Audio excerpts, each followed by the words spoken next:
আছে, তাহলে আমি আমি আলোচনাটা মনে হয় শেষ করি না। জি স্যার। তাহলে তোমরা এবার শোনো, আমি লামিয়াকে নিয়ে আলাপ করছিলাম। তো আমার এই প্রোডাক্টটার সম্পর্কে আমি লামিয়াকে বলেছি যে তুমি পুরো চিটাগং এটার বিজ্ঞাপন প্রচারণা করো, আমি এটার খরচ দিব। অর্থাৎ আমার খরচে তুমি সমস্ত কাজ করবে, তোমার শুধু একটাই কাজ, আমি তোমাকে যে মালগুলো পাঠাবো সেই মালগুলো তুমি চট্টগ্রামে বিক্রি করবা। বিনিময়ে আমি তোমাকে বেতন দিব না, ওই বিক্রয়ের উপর আমি তোমাকে একটা কমিশন দিব। তোমরা কি আমার কথাটা বুঝতে পারছো? আমি লামিয়ার সঙ্গে কি ধরনের বিজনেস করছি? লামিয়াকে আমি বলছি যে তুমি আমার কোনো কর্মচারী নও, তুমি আমার একজন ব্যবসায়িক বন্ধু। তুমি আমার হয়ে চট্টগ্রামে আমার প্রোডাক্টটা বিক্রি করবে, আমি তোমার অফিস নিয়ে দিব, আমি তোমাকে কর্মচারী দিয়ে দিব, আমি তোমার সমস্ত খরচ করে দিব। তোমার শুধু একটাই কাজ, তুমি আমার প্রোডাক্টটা এই চট্টগ্রামে বিক্রি করবা। বিনিময়ে আমি তোমাকে বেতন দিব না, আমি তোমাকে বিনিময়ে বিক্রয়ের উপর 10% কমিশন দিব। তোমরা কি লামিয়ার সঙ্গে আমার ব্যবসায়িক সম্পর্কটা বুঝতে পেরেছো তোমরা সবাই? জি স্যার। এই ব্যবসাটাকে বলা হয় চালানি কারবার, এই ব্যবসাটাকে বলা হয় চালানি কারবার। ইংলিশে এটাকে বলা হয় কনসাইনমেন্ট বিজনেস, ইংলিশে এটাকে বলা হয় কনসাইনমেন্ট বিজনেস, বাংলায় এটাকে বলা হয় চালানি কারবার। লামিয়ার সঙ্গে আমার যে ব্যবসায়িক সম্পর্কটা এখন সৃষ্টি হলো, এই ব্যবসাটাকে আমরা বলবো চালানি কারবার। তোমরা কি চালানি কারবারটা কি জিনিস তোমরা চিনছো সবাই যারা শুনছো শুরু থেকে? জি স্যার। চালানি কারবারটা এমন একটা কারবার যে এখানে ব্যবসায়ী তার একজন প্রতিনিধির কাছে পণ্য পাঠায়। এখন এখন কিন্তু লামিয়া আমার একজন প্রতিনিধি হয়ে গেল, আমার একজন প্রতিনিধির কাছে মাল পাঠায়, প্রতিনিধি সেই পণ্যটা ব্যবসায়িক মালিক যে তার হয়ে পণ্যগুলো বিক্রয় করে কমিশনের বিনিময়ে, কমিশনের ভিত্তিতে। কি ঠিক আছে? তাহলে লামিয়ার সঙ্গে আমার যে একটা ব্যবসায়িক সম্পর্ক সৃষ্টি হলো, এই ব্যবসাটাকে আমরা বলবো চালানি কারবার। আর তোমরা মনে রেখো, এই কারবারে আমি যত টাকার পণ্য পাঠাবো, আমি ধরো ওর কাছে 1,00,000 টাকার পণ্য পাঠিয়েছি, আমি লামিয়ার কাছে 1,00,000 টাকার পণ্য পাঠিয়েছি, লামিয়া এই 1,00,000 টাকার পণ্য এখনো পর্যন্ত বিক্রয় করতে পারেনি। এই যে আমি লামিয়ার কাছে যে 1,00,000 টাকার পণ্য পাঠালাম, এই পণ্যটাকে বলা হয় চালানি কারবারে প্রেরিত পণ্য। এই পণ্যটাকে কি বলা হয়? চালানি কারবারে প্রেরিত পণ্য। আমি কত টাকার পণ্য আমি লামিয়ার কাছে পাঠালাম? 1,00,000 টাকার মাল পাঠালাম। এই 1,00,000 টাকার মাল লামিয়া যতদিন বিক্রি করতে পারবে না, ততদিন এই প্রোডাক্টটার নাম কি হবে? চালানি কারবারে প্রেরিত পণ্য। মনে থাকবে? জি স্যার।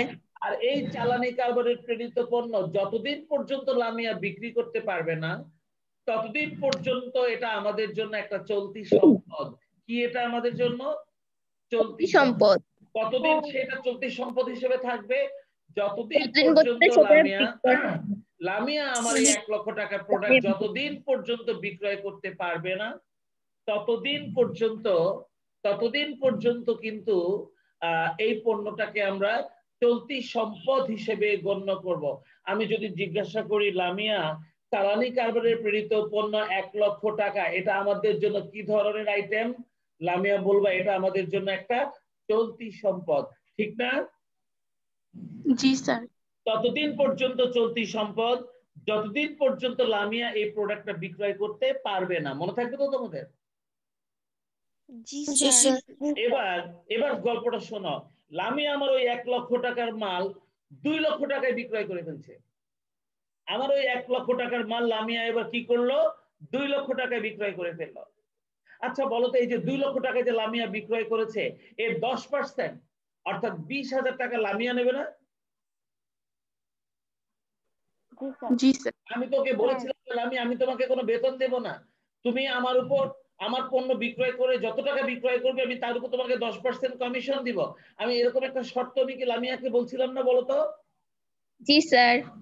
লামিয়া আমার সমস্ত প্রোডাক্ট 2,00,000 টাকায় বিক্রয় করে ফেলেছে। তাহলে এই 2,00,000 টাকার 10% 20,000 টাকা কি আমি লামিয়াকে কমিশন হিসেবে প্রদান করতে বাধ্য না বলতো? স্যার বাধ্য। তাহলে লামিয়া আমাকে বাকি কত টাকা আমাকে ফেরত দেবে? তাহলে আমাকে ফেরত দেবে বাকি কত টাকা? 1,80,000 টাকা। 1,80,000। 1,80,000 টাকা। মাশাআল্লাহ, কি সুন্দর বলে ফেলতেছো। তার মানে হলো, গল্পটা ভালো করে শোনো কিন্তু এবার। লামিয়ার কাছে আমি মাল পাঠাইছিলাম 1 লক্ষ টাকার। যতদিন পর্যন্ত লামিয়া এটা বেচতে পারে না, এটা আমাদের জন্য একটা চলতি সম্পদ। আর তার নাম ছিল চালানি কারবারে প্রেরিত পণ্য। আর লামিয়া যখনই এই মালটা 2 লক্ষ টাকায় বিক্রয় করে ফেললো, এই বিক্রয়ের উপর লামিয়াকে একটা কমিশন দিতে হবে। দিলাম 20,000 টাকা কমিশন 10%। তাহলে আমি পাবো কত টাকা তার কাছ থেকে? 1,80,000 টাকা। 80,000 টাকা। এই আমি তাহলে লামিয়ার কাছ থেকে এখন ওই মাল বিক্রয় করা বাবদ কত টাকা চাইবো লামিয়ার কাছে? 1,80,000 টাকা চাইবো। 80,000 টাকা। এই লামিয়া, লামিয়া, জি আমি স্যার। তোমার কাছে 1,80,000 টাকা চাইবো। সবাই বলছে, তুমি শুনছো তো?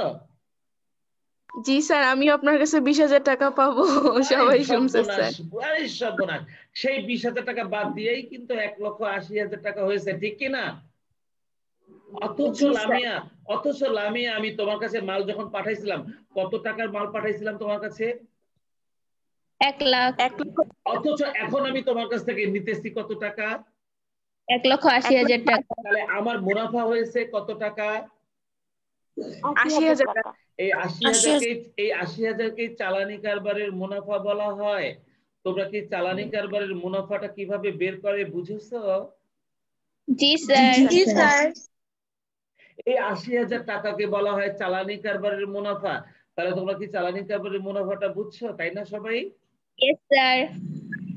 তাহলে 3টা প্রোডাক্ট, 3টা আইটেম আমাদের পরোক্ষ পরিচালন আয় হিসেবে বিবেচিত হয়। একটা হচ্ছে বাট্টা প্রাপ্তি, একটা হলো কমিশন প্রাপ্তি, একটা হলো চালানি কারবারের মুনাফা।